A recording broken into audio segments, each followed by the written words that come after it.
strange substance found by a southwest Arkansas man be part of a government test? Well, that's the question at the heart of a phenomenon called chemtrails, now getting widespread attention. Well, they say the government is dumping chemicals on us to control or manipulate the weather. And they say the unusual-looking jet trails in the sky are actually chemical-laden chemtrails. People say the government is up there in airplanes spraying all kinds of chemical to change or manipulate the weather, leaving what you see there, and they call that a chemtrail. So what I look up there and I think are contrails, you're telling me are chemtrails? Yes, that a contrail would be dissipated by now. And it's interesting, Dale and Christina, this is of interest not just in this country, but European countries and frankly all over the world. A lot of folks interested in it. Well, Dave, you mentioned that climatologists and others who study the atmosphere believe that they'd be able to surely spot any kind of signs of an ominous plot. Our journey started in San Diego, California, where thousands of scientists, engineers, policymakers, and journalists gathered for the American Association for the Advancement of Science Conference. One of the topics was the artificial manipulation of the Earth's climate, also called geoengineering. During the meeting, scientists spoke about the plausibility of implementing geoengineering campaigns throughout the world under the guise of preventing global warming. One widely accepted theory was to block the sun by spraying something into the atmosphere. When they were asked about existing aerosol programs, they stated clearly that no such programs have ever been implemented. But strangely, these proposals sounded exactly like what people around the world are claiming is already happening. When I found out that the American Association for the Advancement of Science was going to be held down here and the main body of topics would be on geoengineering, I had to come. I had to be in on this. I had to hear what these top climate change scientists had to say.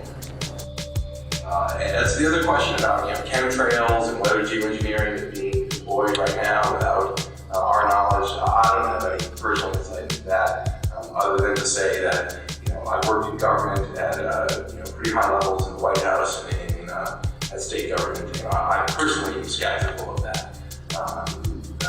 But obviously you never know what you don't know. Chemtrails.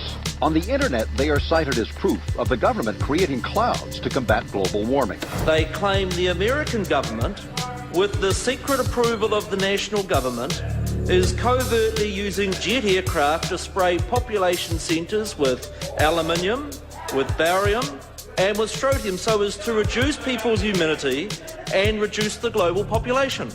I'm always a little bit suspicious because the government doesn't seem that capable to do something on such a large scale. That is not rain, that is not snow. Believe it or not, military aircraft flying through the region is dropping chaff.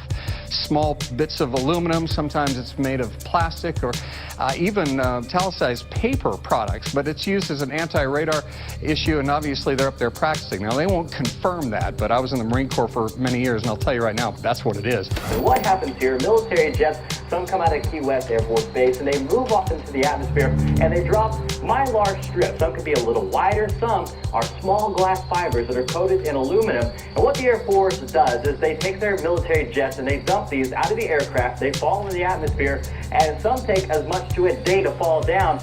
This is inevitably military or something going on. The government, the Air Force, you see this kind of a pattern like this, you can rest assured there's something going on. They're actually little bitty magnetic and little bitty strips of, whether it's aluminum. It's a nuisance to you and I to determine what's real and what's not, but it looks like it is a life-saving operation there for the military. The apparent motive behind this conspiracy theory is one world government.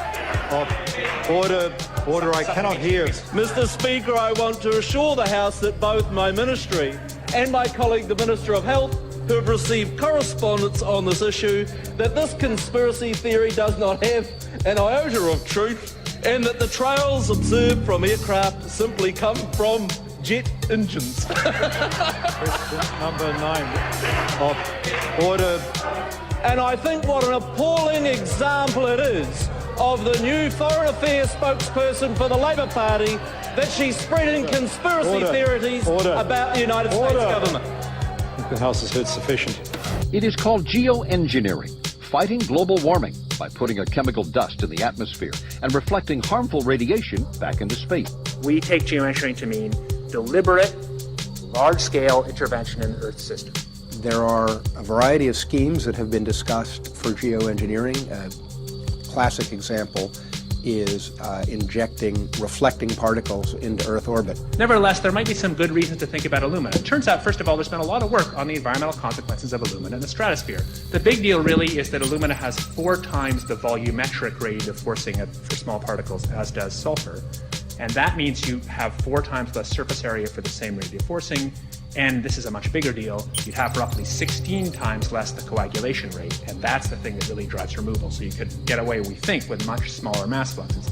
So that's why we see things like in the use aircraft patent from '89, they talk about aluminum. And that's why we're seeing in the surface water samples aluminum. And here's David Keith saying that aluminum has 4 times the reflective volume surface area. So they'd like us to think that we're talking about sulfur, but here they slipped up and let it out that aluminum is 4 times better to achieving their ends, and it sounds like it's going to be one they don't want us to know the effects of. The little picture is from a nanofabrication study, which shows you can make very high quality, and do this in just a jet in a very simple way, make high quality alumina particles just by spraying aluminum vapor out, which oxidizes. So it's certainly in principle possible to do that, and there's a big literature that's already looked at that. And you could do that by either building new versions of these aircraft or even re-engineering existing aircraft. So there's some ideas of that. So you go to an engineering firm and you want this done. They don't say this is hard or unusual. They say, okay, yes, we could do it. Aerosol geoengineering looks like it is so cheap that the cost is basically not going to be an issue. That means that implementation decisions will be risk-to-risk decisions. The risk of doing it against the risk of not doing it. And it makes the problem of how we govern it fundamentally harder and different and novel. So I've told you that it's cheap to deliver materials to the stratosphere, and I'm convinced that's true. I don't think that will change.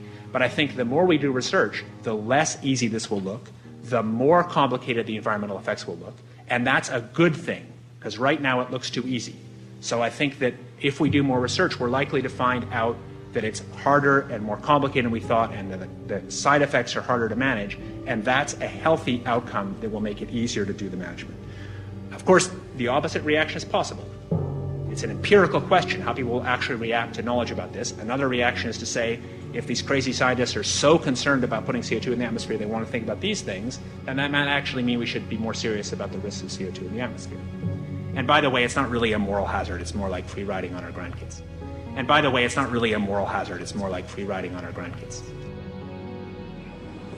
Numerous air quality studies, including from CARB, California Air Quality Resource Board, have named submicron-sized particulates as being particularly harmful for human respiration. Through all the discussions today, I have not heard any mention of this fallout, and has this been studied, and also the effects of a highly reactive metal like aluminum on toxifying soils and waters? The question is, what would be the effects of these materials on human health if they came down into the stratosphere, in particular small particles and aluminum? So the collaborators of mine working on the aerosol scheme are actually folks from Carnegie Mellon who focused on human health impacts. And while we haven't published it, that was the very first thing we did, was do the order of magnitude calculation in bevel pencil and paper, but with an expert on human health impacts about whether there could be an issue. And for aluminum or other particles, there are a lot of toxicological things that need to get looked at seriously. But if you're just thinking about the sheer number of particles and the human health impact of small particles, the answer is, well, we haven't published it. That was the first thing we looked at with some of the leading experts who do epidemiological research on human health impacts, and it's not even close to being an issue. Clarify, so 10 megatons of aluminum dumped into the atmosphere would have no human health impact. So let me be more careful here. We're to separate out the toxicological. So the alumina, we've only begun to research and published nothing. Alumina, we've only begun to research and published nothing.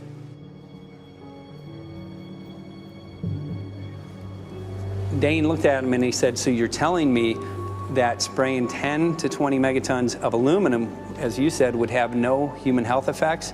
He took a deep breath and he swallowed and he said, let me be more careful here.